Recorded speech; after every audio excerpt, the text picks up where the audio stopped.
Story 1. He used to sit in puddles to be sent home. Then the school realized and stopped sending him home. He continued regardless. Story 2. He had a walking stick that he didn't need and claimed it had a sword in it. We all believed him for about a week until he started claiming that only the worthy could pull it after we tried to get him to show us. Story 3. He baked a cake for the class. It was not anyone's birthday. The unusual student just baked a cake and brought it in. The teacher took the cake and brought it to the teacher's lounge instead of throwing it away. Another teacher had a slice, and it contained the student's hair baked into the cake. I never saw that student again. Story 4. The unusual student at my high school got into an argument with a well-known classmate who wanted to fight. The unusual student told him that if he won, he would get to keep the popular student's thumbs. They did not fight. Story 5. Always wore a different shoe on each foot, smelled terrible, and never brought a lunch. This was a Catholic school that cost a decent amount of money. Turned out he was just really poor. Everybody looked out for him afterward. Another girl was 12 and pregnant, and her mother was 24. The father of her baby then killed a convenience store clerk with a shotgun and made national news because he said he wanted to know how it felt to kill someone. Story 6. I was friends with a kid in grade school named Joe. Joe was losing his baby teeth and had a crush on a girl named Carla. He ran up to her on the playground to show her how loose his front teeth were. She called him gross, and in frustration, he punched himself in the mouth, knocking out 2 of his baby teeth. He then chased Carla with his teeth clamped in his tiny, bloody fist, screaming, "How do you like me now?" He was my hero. He was later sent home. The next day, he returned to school with the 2 teeth in a small box. He was subsequently sent home again for shooting the teeth through a straw at things during class. He would retrieve the teeth, rinse them off, and repeat the process. What a menace. He is now a doctor, happily married, but not to Carla. Story 7. He had just transferred to the school, and to introduce himself, he said, "What's going on, everyone?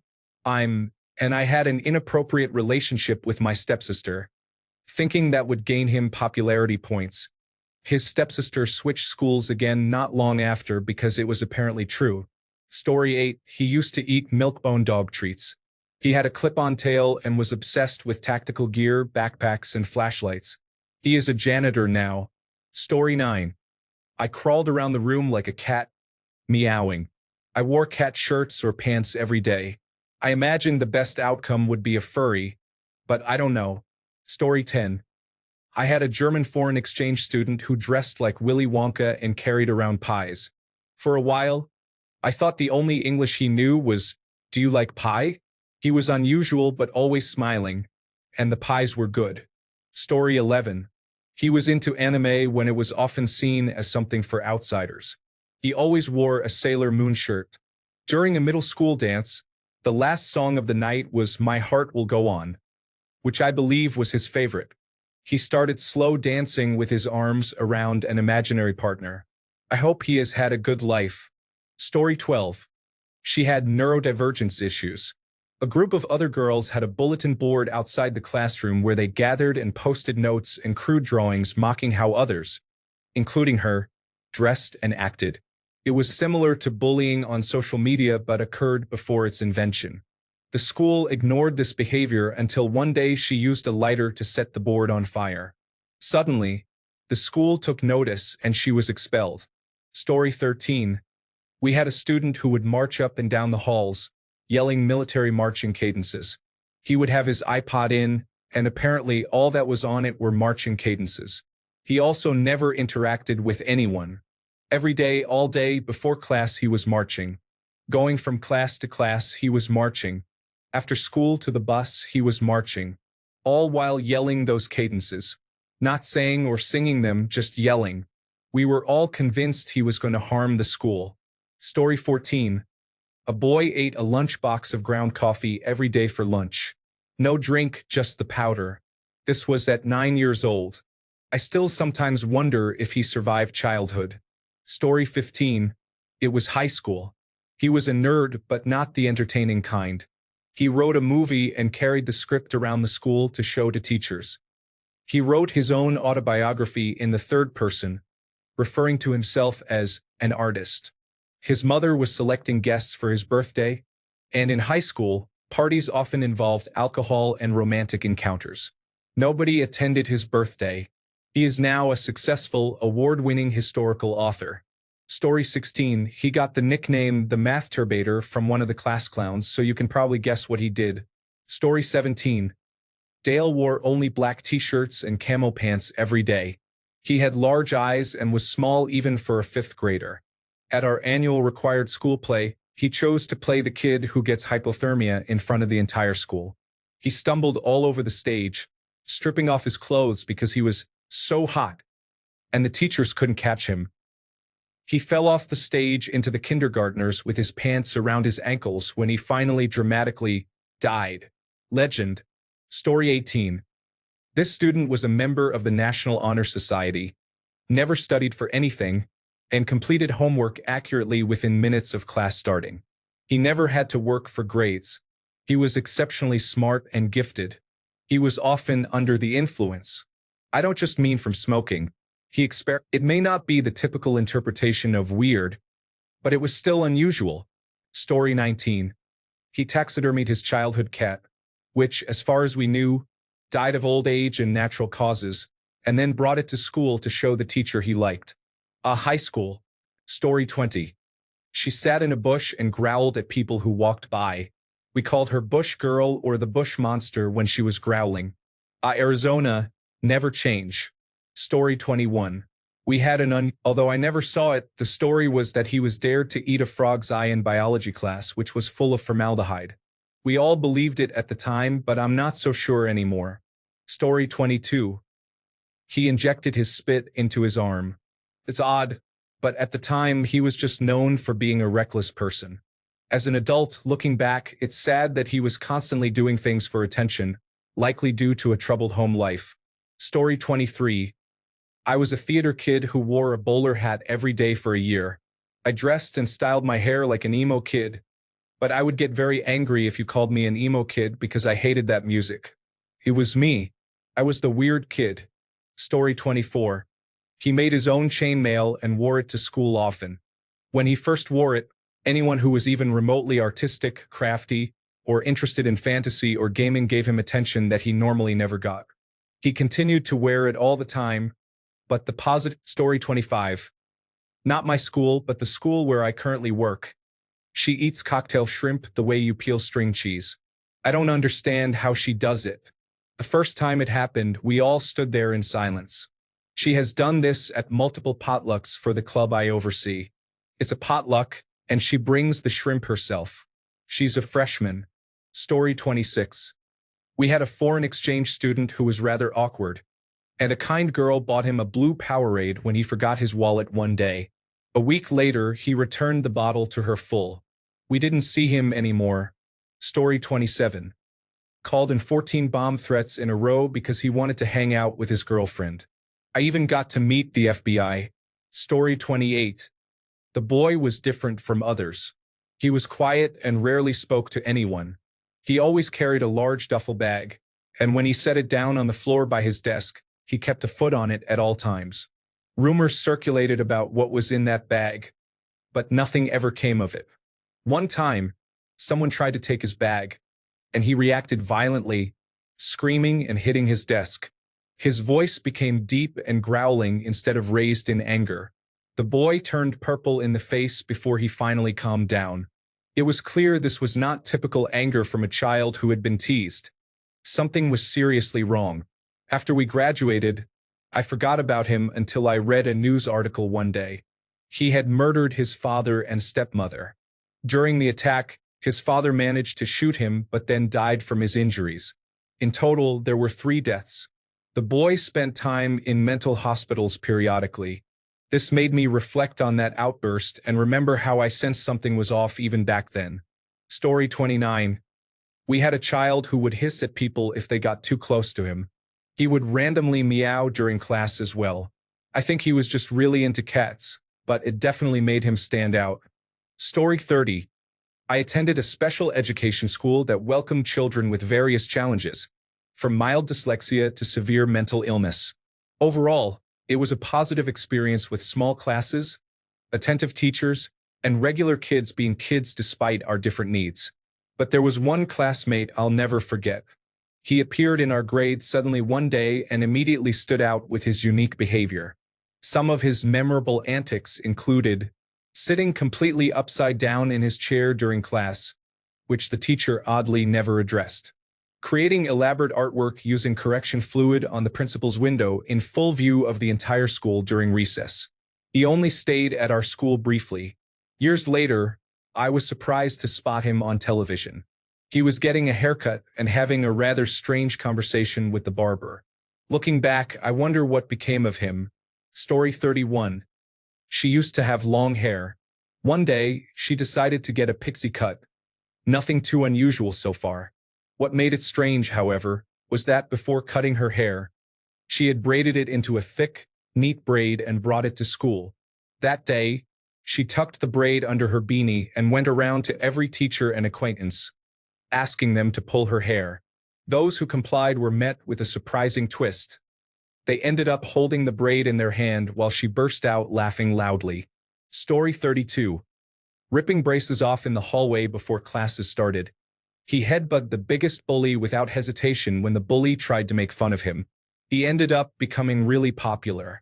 Story 33. Ours was a kid who liked to take his shirt off and punch a hole in a soda can to chug it on our school bus like he was at a party. Years later, I took a job as a cook in a cafeteria. My manager said he hoped I stayed longer than the last guy who celebrated the weekend by slamming back sodas after poking a hole in them with a kitchen knife. Incredulously, I asked the guy's name. Yep, it was the party animal himself. Some people never change. Story 34. In 7th grade, a classmate left her notebook open when she went to use the restroom during math class. Someone glanced over and saw that she had been doodling pictures of herself with a gun, shooting stick figures with the names of people she disliked. She never acted on it, but we were all much more wary of her after that. To be honest, I think she did it on purpose. Story 35. I have an interesting story to share. Over the years, I encountered many unusual kids, but there was one in my 10th grade computer science class who stood out. He was a stocky redhead with long hair that resembled a lion's mane. He was generally reserved but could be easily irritated. On a couple of occasions, when he was teased too much, he would explode, shouting about his condition called blood vision, which he claimed caused him to lose control and lash out at those around him. When people laughed at him, he would storm out, insisting it was for everyone's protection. I felt a bit sorry for him. I was somewhat popular and tried to extend a helping hand by asking him about his interests and his condition. He explained that it was a congenital defect he'd had all his life, inherited from his mother. He believed it helped him in his role as a werewolf hunter. I chose to back off from probing too much but remained cautious around him, especially since this was after the Columbine incident, and he had that distant look in his eyes. After that semester, I didn't see much of him, aside from polite nods in the hallway. However, I ended up in a class with his goth sister who turned out to be a vampire hunter. I didn't get close to her, but I overheard her discussing her sacred duties in detail, emphasizing that she was the only one keeping everyone safe. One day, while I was doing my office assistant duties in a room with glass walls, a commotion broke out outside. Students gathered around, and I couldn't see what was happening. So I tried to sneak a look, but the assistant principal told me to stay put and locked the door. Eventually, I saw that the boy was being attacked by another student, while his sister stood off to the side, yelling with her eyes closed, presumably casting spells. Security arrived, students were escorted to their respective offices, and the chaos subsided. Then, I couldn't believe my eyes. Their father appeared, wearing a wizard cloak and a peculiar hat. He had a short gray beard and walked with an unusual gait. I only caught a glimpse of him from the assistant principal's office, but many of us discussed it for weeks. I don't remember if that was the last time I saw either of them, but shortly after, they both disappeared from the school. I often felt bad, wondering how difficult their childhoods and lives must have been, raised by someone who seemed unhinged. Story 36. He made plastic weapons using various school supplies to shoot at others. Interestingly, he targeted the other outcast kids. While he may now be a successful engineer, I once witnessed one of the math enthusiasts slap him in retaliation. Story 37. He would suck on his markers and get his entire face blue. He used to aim his farts at anyone sitting behind him in class. He stalked a friend of mine for over a year. He always made very disturbing comments during class, like saying a girl had nice breasts when we were about 10 years old. A few years ago, I found out that he became a doctor, specifically a psychiatrist. Story 38. Somehow, he convinced several girls to allow him to practice foot massage on them, claiming he was trying to improve his skills to help his girlfriend, who supposedly had a physical impairment involving her feet. He even managed to get them to wear blindfolds and stockings. He had a foot fetish and was reportedly taking photos, circulating them, and engaging in other questionable activities. Story 39. I attended a very prestigious preparatory school, ranked among the top 10 in the country, where multiple presidents had studied. It was located in New England. When I started there, the school was going through a cool school phase and had eliminated the dress code. No more coat and tie, students could wear anything, even sweatpants. This change had occurred about 8 years prior, so no one currently enrolled had experienced a dress code. On the first day of 9th grade, a new student arrived wearing a coat and tie. Nobody understood why he was dressed that way. Did he not know? It was a day and boarding school, so he must have seen how the other students dressed. Regardless, he received a fair amount of criticism on his first day. On day 2, he still wore the coat and tie. On day 3, it was the same. Then things escalated. For anyone familiar with a formal preparatory school dress code, it typically meant tan or stone khakis, a cornflower blue button-down shirt, a blue blazer, penny loafers, and a school tie. To put it simply, everyone looked terrible after wearing the same outfit for weeks. The escalation continued with three-piece suits, then three-piece suits paired with bowler hats and pocket watches. On a random Friday, he even showed up in a tuxedo, possibly in Armani. This continued for 4 years. I believe he is a doctor now. Story 40. I can't be the only person clicking on this just to see if I randomly show up in someone's comment, right? Story 41. A 14-year-old boy attached alligator clips to the ends of 2 wires and connected them to his shirt before jamming both wires into an electrical outlet during science class. I'll never forget how time seemed to slow down in that moment. I saw 2 sparks slowly travel up the wire over the course of about 5 seconds. I remember the panic on his face as the sparks approached, as well as the panic on the teacher's face when he realized what was happening. The sparks hit the boy, and all the lights in the building went out momentarily. The lights flickered a few times, and the boy dropped to the floor. He managed to pull the clips off himself and out of the sockets.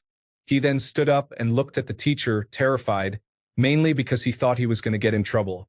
The boy went to the hospital and was absolutely fine. But yes, what a crazy situation. Story 42. He pretended to be airbending at recess because he was obsessed with Avatar, the last airbender when it first came out. It's me. I was that unique kid. Story 43. He put his hands down the front of his pants, rummaged around, pulled his hands out, and waved them in front of the girls, asking, "Do you want to smell?" I'm pretty sure he grew up to be someone living in his mother's basement. Story 44.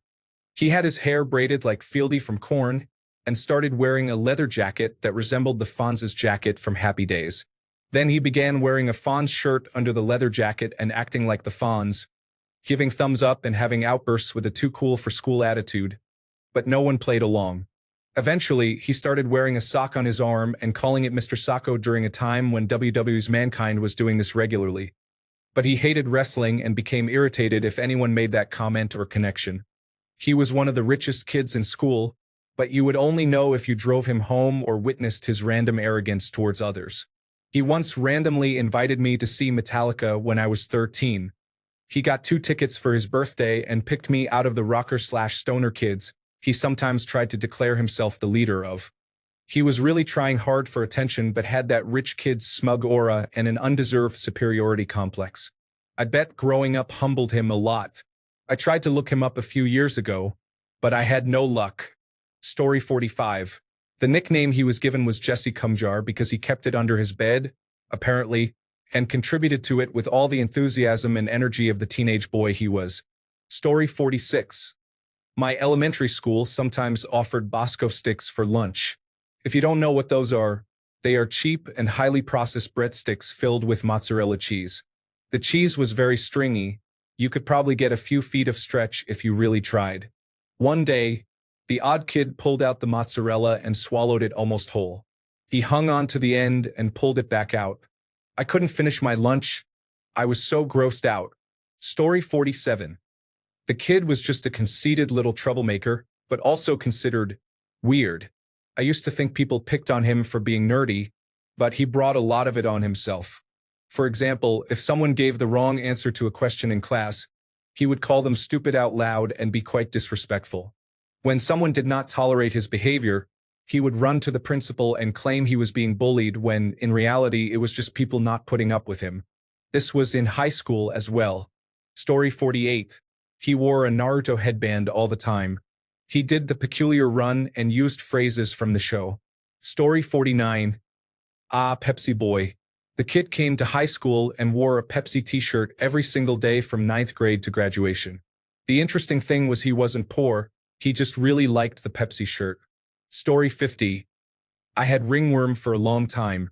I lived with my older grandparents who didn't understand how to treat it. We were friendly before that, but the teachers had us sit further away from him and avoid touching him because they didn't want it to spread. This treatment turned him into an outcast and we started to grow apart. I think one of the teachers eventually made a house visit, and the ringworm cleared up, but by then the damage was done and worse rumors spread. I still think about him often. Last I heard, he wrote a children's book about uplifting kids who are different. I hope he's doing well. Story 51. A birthday party that the birthday boy's mother made him invite a kid to, a party that the mom would greatly regret. It ended before the pizza arrived, before the cake, and before we got to use the amazing slip and slide that my friend's dad made out of large tarps and sprinklers. That was 30 years ago, and I cannot unhear that mom's scream. Story 52. He inserted himself into a hole in a tree and proceeded to engage in a private act. This happened during lunch, so many people were witnesses. We were in high school by then, but he had previous instances of being inappropriate in front of others during middle school. Story 53. A pitch-perfect imitation of the intro to the hamster dance song. It was done far too often, but it was quite impressive when I think about it. Story 54. Mike D lied and claimed he saw Richie inappropriately behaving in the boys' room, leading to Richie being mocked throughout 7th and 8th grade. This continued even after Mike D admitted he made it up. Story 55. I told someone in 7th grade that he sticks pencils in his backside, to which the other kid promptly stood up in front of the whole class and shouted it to everyone. The kid was known as number 2 for the rest of his school career. Poor fellow. Story 56. He told an exaggerated story about being hired as a security guard at a casino at the age of 14 and getting shot. But he survived because he was wearing 3 layers of body armor. He died in a car crash the following year. Story 57. A person climbed into the ceiling of a middle school and recorded the girls' locker room before being caught. Everyone knew about it, and it followed him through his school days. Story 58. One girl started her period in class and told everyone that her horse gave birth, and she didn't have time to change clothes before coming to school. She was our resident horse enthusiast, but she didn't actually have a horse. Story 59. Like many others, I signed up for French class to sit near cute girls. I ended up sitting behind a girl who, in retrospect, faced some challenges. On several occasions, I watched her slowly pick her nose, carefully examine what she found, and then eat it. My French isn't great. Story 60. There was a kid in my middle school who, during class, ate an entire tube of chapstick one bite at a time. We were all so confused. Story 61. Everyone had to take their shoes off to get their heights and weights measured in gym class. Someone accidentally put on another kid's shoes, which led to a violent temper tantrum. The upset child chased the kid who took the shoes around the gym, cried, punched a hole through a window, slammed and kicked the bleachers, and most memorably, screamed in full rage. The entire school made sure he never forgot that moment for the rest of our time there. Story 62. I took pictures of girls who wore Converse shoes, focusing only on their feet.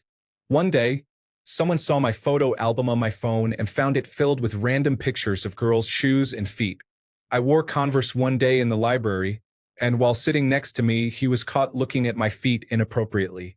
I refuse to wear them to this day. Thanks a lot, Chris. Story 63. He wore his long black hair in braids and later in dreadlocks. He was white and played in the school band as well as some gigs outside of school. He always carried a 2-liter bottle of Faygo in his back pocket, drinking from it throughout the day. He was quite dorky until halfway through 10th grade when he randomly changed, but people still didn't like him because the school was very homogeneous, making him stand out like an alien compared to the other kids. He began doing very bizarre things, like pulling slices of cheese out of his pants and commenting, "Ah, this one tastes a bit nutty." He also performed practical jokes like hand buzzers and sneezing powder, which surprisingly worked most of the time. He wasn't a bad guy, and some of his eccentricities stemmed from his deep dislike of bigotry. Many of the popular kids were racist and homophobic, often displaying Confederate flags on their lockers, and he habitually snatched them down and disposed of them. He called out other kids for their racist behavior and was willing to back it up physically, which was unusual for him otherwise. Then one day during senior year, he disappeared and never returned to school. Turned out that he was playing us all. He disappeared in 2001, before the rise of social media. Since he had no friends or relatives at that school, nobody knew what happened to him. A few years later, our friend groups converged due to a mutual friend, and I ended up chatting with him at a bar. It turned out he was mostly normal and pretty cool, but he had severe social anxiety outside of his close friends, who were from another school across town that he had met at work. Hanging out with them influenced his punk and goth style, which was not accepted at our school, so the other kids continued to make fun of him. Eventually, he realized that instead of trying to win their approval, he could try to repulse them to get them to leave him alone, and it worked. Most of the weird things he did were staged, like the cheese trick, which was actually in his pocket inside a plastic bag with a hole cut out to make it look like he was pulling it from his pants. However, his anti-bigotry stance was the real him. He had no patience for that. When he disappeared, he was dealing with serious issues at home, especially with his father, who was abusive throughout most of his life. He was already 18 and, due to his difficult home and school life, chose to secretly enlist in the military, telling no one until the day before he had to report for basic training. That morning, he went to the school office, withdrew from school, went home to pack his bag, said goodbye to his friends, and left just in time for his recruiter to pick him up before his parents arrived. Years later, experimenting with drugs helped him manage his anxiety, and he became a pretty awesome person with whom I'm now friends. Story 64. He lied a lot, telling people he drank blood, killed his hamster in the microwave, and was into blood play with his girlfriend. You wouldn't know her. She went to another school. Then he killed his mother, stabbing her over 90 times. He did get hit over the head with a huge rock a couple of months prior. I always wonder if that caused neurological damage to him. Story 65. I had a classmate in high school who came to school every day dressed as Link from The Legend of Zelda, complete with a sword. Everyone knew him, and for some reason, he got along well with everyone. In the hallways, I frequently saw people giving him high fives and saying hello. Against all odds, he seemed incredibly popular with every student in the school. Story 66. The unusual student in our school turned out to have paranoid schizophrenia. Mental health awareness was lacking in most places during the 1980s. Story 67. Kid we nicknamed Hot Balls put 7 atomic fireball candies in his mouth at once. I forgot his actual name. Story 68. He was the first person I ever met with attention deficit hyperactivity disorder. This was back in the 1970s when attention deficit hyperactivity disorder was not well understood, so he was just known as the hyper kid. I went to his house once to play, and he told me he had to take medicine to help him calm down, but it didn't seem to help much. Then his family moved away, and he didn't return to school the following year. Story 69. In middle school, he got caught watching the whipping scene in the movie Roots. He sat 3 desks behind me, and it was the first time I heard a teacher yell, "What the heck?" Story 70. Wore a nuclear cleanup suit to school every non-uniform day. He often got into fights with people as he was eager to launch into something. I always got along fine with him, but he was like a loaded spring ready to pounce at anyone who seemed to breathe wrong. He later moved to a certain area in the UK to become a policeman, where the action is. He ended up in the news because of what he was doing at his police station after hours.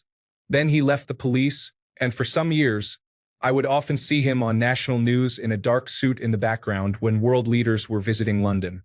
Story 71. Ranted to me in driver's education about the potato famine and his general hatred of the British. Rural Marion County, Florida, around 2002. Story 72. I don't know about the weirdest, but there was a girl at my school who wore cat ears every single day. Then she started dating a guy, and after a month or so, they both wore the cat ears. During every school event, she had them on, I think even at graduation. I just never understood why. Story 73. He made a video of himself inserting a plastic toy fish into his body and then gave the video to another student, whose parent shared it with the principal. The entire school found out and called him Fish Fucker. He transferred to a different school shortly afterward. Story 74. Ronnie had always been a peculiar kid. He was adopted after what seemed to be a difficult childhood, and in hindsight, he was just acting out. He was essentially the bully or bad kid throughout my elementary school years. Then came 6th grade. Mrs. Shegig kept several doves in cages as class pets. One morning, we were all lined up to leave homeroom and go to our classes, and Ronnie was unfortunately right next to one of the dove cages. He opened the cage, grabbed the bird, and completely skewered it with a pencil. Feathers and blood were everywhere as the bird struggled, unable to move due to the pencil that was piercing it. Mrs. Shegig was in tears, and the rest of us were half in shock and half giggling at the absurdity. In hindsight, I'm surprised he never turned violent on us. But today, he is actually fairly well-adjusted and living a working-class life. Story 75. He ate table salt out of a Ziploc bag, like a fun dip. He licked his finger, dipped it in salt, and licked his finger again. We were in 5th grade. Story 76. One guy was always a bit odd, but what solidified his reputation as downright strange was when he stood in front of the teacher and engaged in inappropriate behavior, completely unaware that everyone could see him. He was entirely oblivious, as if he believed he was invisible. Story 77. He used to get so frustrated if he didn't understand something that he would repeatedly bang his head against the desk. Story 78. He came into school with a full face of makeup, wearing the girls' uniform. Many of us didn't mind it, but the boys bullied her relentlessly. Story 79. Dino Boy used to walk around with dinosaur hands and jump on people to attack them. I tried to stand up for him, walked with him to school, and made conversation, but one day he randomly turned on me. He jumped on my back and started hitting me, so I stopped making the effort. He works at my local shop now and seems content and happy. We always exchange pleasantries. Story 80. Brought a dead squirrel to school when the art teacher asked everyone to bring in something from nature. Several years after high school, he shot and killed a man with a shotgun over a game of dice and is now in prison for life. Story 81. I experienced a culture shock in middle school, and I expressed my anger by pretending I was possessed by Satan. Story 82. All he had was the first name Erwin. Then, a classmate decided his name sounded like earthworm. From that point on, that's all we called him. He was perfectly normal before this, but we never saw him again after that. I feel really bad for him every time I think about it. Story 83. I was that odd kid. I used to do Yoda impressions. This was years before the in-betweeners. School was not a fun time for me until 6th form when I stopped being a recluse. Story 84. During junior high, I was the eccentric kid. I could snort the cafeteria spaghetti up my nose and spit it out of my mouth. Yes, a true Renaissance man. Story 85. He picked his nose and ate boogers, farted publicly in class, and earned a bad breath reputation as that was his self-defense mechanism.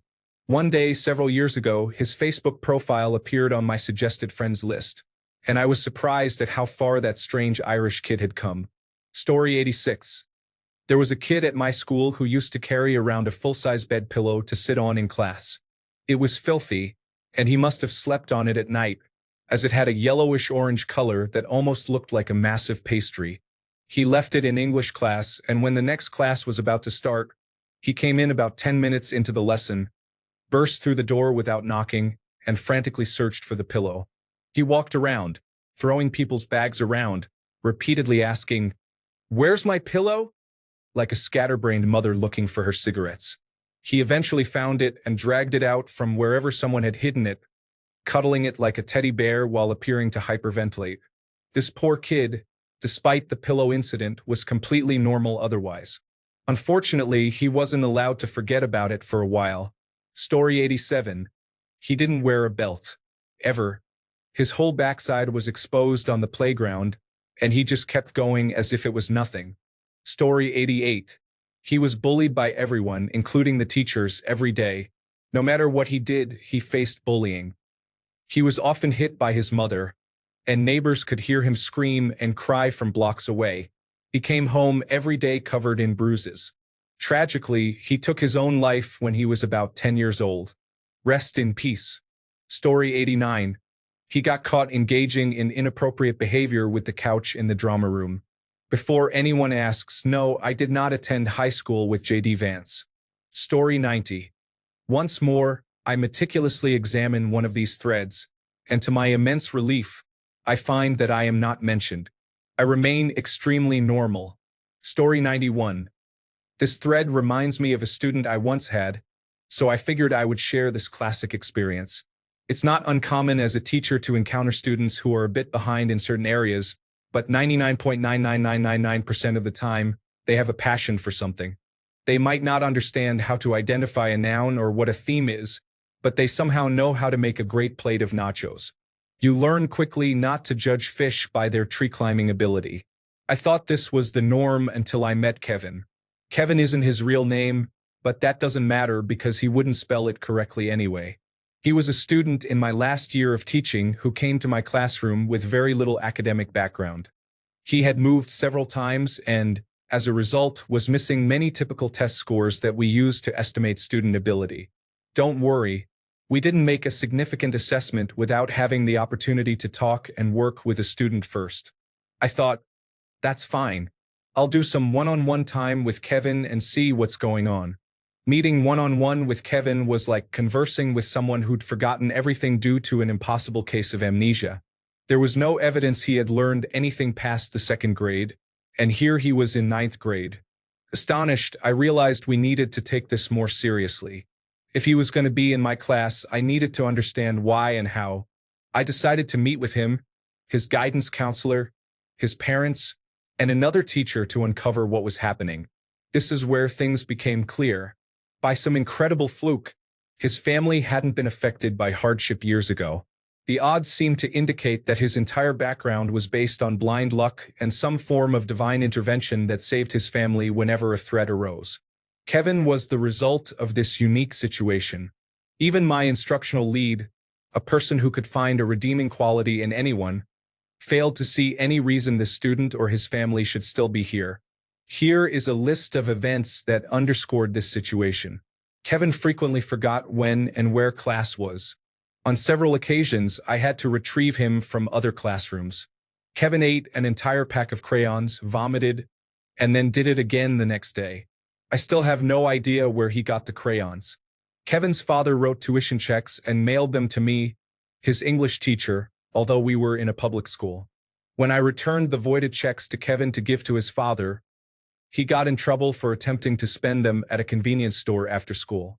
Kevin was removed from the culinary arts program after leaving a cutting board on the gas stove and starting a fire twice. Kevin threw his lunch at the school resource officer and tried to run away, only to collide with a door and insist it wasn't him. Kevin stole my phone during class. I called it and it rang, but he denied it was ringing. He repeated this 3 times before the end of the year. Kevin insulted the basketball coach shortly before tryouts. His performance did not go well after that. Kevin's mother could never remember which school he attended. She missed several meetings because she drove to the wrong schools. Kevin tossed himself in the neck before a football game. Kevin kept a bottle of flavored drink in his backpack for about 4 months, thinking it would turn into alcohol. He drank it during homeroom and was sick. Kevin used a racial slur frequently despite being white in a predominantly black high school, leading to him being bullied. Kevin stole another student's phone and attempted to sell it back to them. Kevin was unaware that his grades depended on completing tests, quizzes, homework, classwork, and participation. He finished his first semester with a 3% average and even tried to bribe me with $11. Kevin spat on a girl. Kevin didn't differentiate between dogs and cats. Kevin tried to download inappropriate content on a library computer while logged in at the circulation desk. Kevin asked a girl for her phone number to invite her to prom, not realizing that freshmen do not attend prom. Kevin frequently got gum stuck in his hair.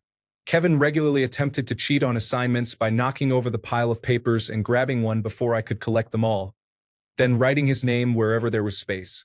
Kevin had several allergies, but neither he nor his parents could recall what they were.